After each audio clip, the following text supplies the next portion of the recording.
Good morning, students. നമുക്ക് അടുത്ത ആറാമത്തെ പ്രോബ്ലം നോക്കാം. എന്താണ് ആറാമത്തെ പ്രോബ്ലം നോക്കാം.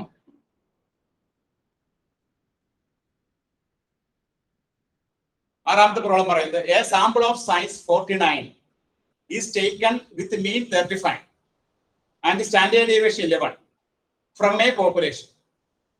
Find the 99% confidence interval for the population mean. 99% confidence interval ആണ് കണ്ടുപിടിക്കേണ്ടത്. അപ്പോൾ സാമ്പിൾ സൈസ് എത്രയാണ്? 49. സാമ്പിൾ സ്റ്റാൻഡേർഡ് ഡിവിഷൻ എത്രയാണ്? 35. അതുപോലെ തന്നെ സാമ്പിൾ സ്റ്റാൻഡേർഡ് ഡിവിഷൻ 11 ആണ്. ഇതെങ്ങനെയാണ് ചെയ്യേണ്ടത് നോക്കാം കേട്ടോ. ഈ പ്രോബ്ലം ചെയ്യണമെങ്കിൽ കോൺഫിഡൻസ് ഇന്റർവൽ കാണാനുള്ള ഫോർമുല കോൺഫിഡൻസ് ഇന്റർവൽ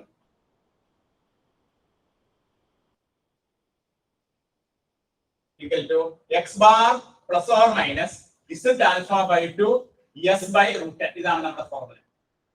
അപ്പോൾ കോൺഫിഡൻസ് ഇന്റർവൽ കാണാനുള്ള ഫോർമുല എന്ന് പഠിച്ചു വെക്കണം. x bar plus or minus z alpha by 2 into s by root n. ഇവിടെ സാമ്പിൾ സ്റ്റാൻഡേർഡ് ഡിവിഷൻ തരുമ്പോൾ s എടുക്കും.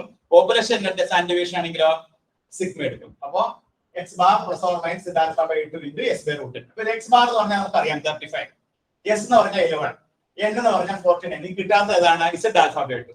ഇവിടെ 99% കോൺഫിഡൻസ് ഇന്റർവൽ ആണ്. 99% എന്ന് പറഞ്ഞാൽ 0.99. അതിന്റെ പകുതി എത്രയാ? 0.99 പകുതിയുടെ പകുതി 0.495.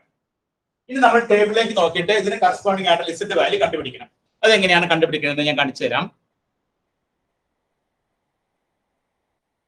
ഇതാണ് നമ്മുടെ ടേബിൾ. ഈ ടേബിളിലേക്ക് നോക്കാം. ഈ ടേബിളിലേക്ക് നോക്കുമ്പോൾ 0.495 നോക്കിയേ.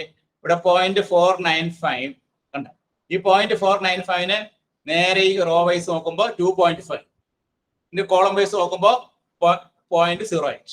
അപ്പൊ 2.58 ഇസഡ് ആൽഫ ബൈ 2 എന്ന് പറയുന്നത് Z alpha by 2 is equal to 2.58.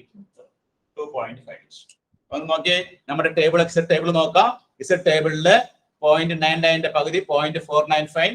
ഇതാണ് 0.495. ഇതിന്റെ നേരെ റോ വൈസിലേക്ക് നോക്കാം. അപ്പൊ 2.5. ഇതിന്റെ നേരെ മുകളിലേക്ക് കോളം വൈസ് നോക്കാം. ഇവിടെ 0.08. അപ്പൊ 2.5. ഇങ്ങനെയാണ് നമ്മൾ ടേബിൾ കണ്ടുപിടിക്കുക. ടേബിളിൽ നിന്ന് ഇസഡ് വാല്യൂ കണ്ടുപിടിക്കുക. ഇനി നമുക്ക് ബാലൻസ് പോർഷൻ ചെയ്യണം. ബാലൻസ് പോർഷൻ ചെയ്യാനായിട്ട് എല്ലാ വാല്യൂസും കിട്ടി കഴിഞ്ഞു. ഇനി നമ്മൾ എന്ത് ചെയ്യണം? എക്സ് ബാറിന്റെ വാല്യൂ 35 കൊടുത്തു. Plus or minus Z alpha by 2 നമ്മൾ എത്ര കൊടുത്തു? 2.58 കൊടുത്തു. ഇൻടു എസ് കൊടുത്തു 21 ബൈ റൂട്ട് എന്ന് പറഞ്ഞാൽ root of 49 that is equal to 7.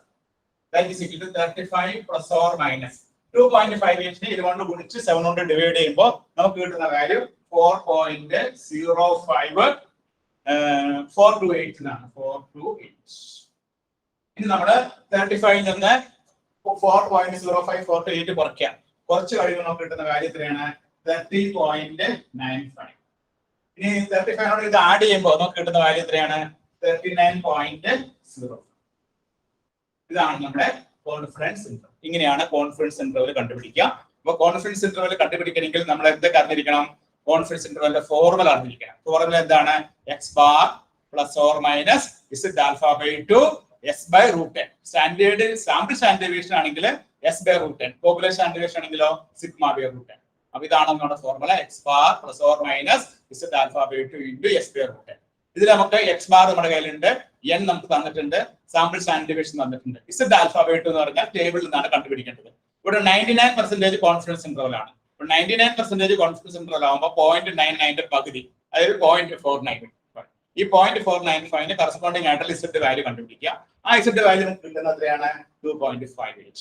അതിവിടെ സബ്സ്റ്റിറ്റ്യൂട്ട് ചെയ്ത് മൾട്ടിപ്ലൈ ചെയ്ത് ആഡ് ചെയ്ത് വരുമ്പോൾ രണ്ട് വാല്യൂസ് കിട്ടും.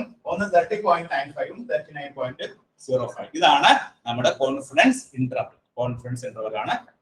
എല്ലാവരും എഴുതി എടുത്തോളും, ചെയ്ത് പഠിച്ചോളൂ. ടേബിൾ നോക്കാൻ നിങ്ങൾക്ക് മനസ്സിലായെന്ന് ഞാൻ വിചാരിക്കുന്നു കേട്ടോ. ഓക്കെ, ശരി.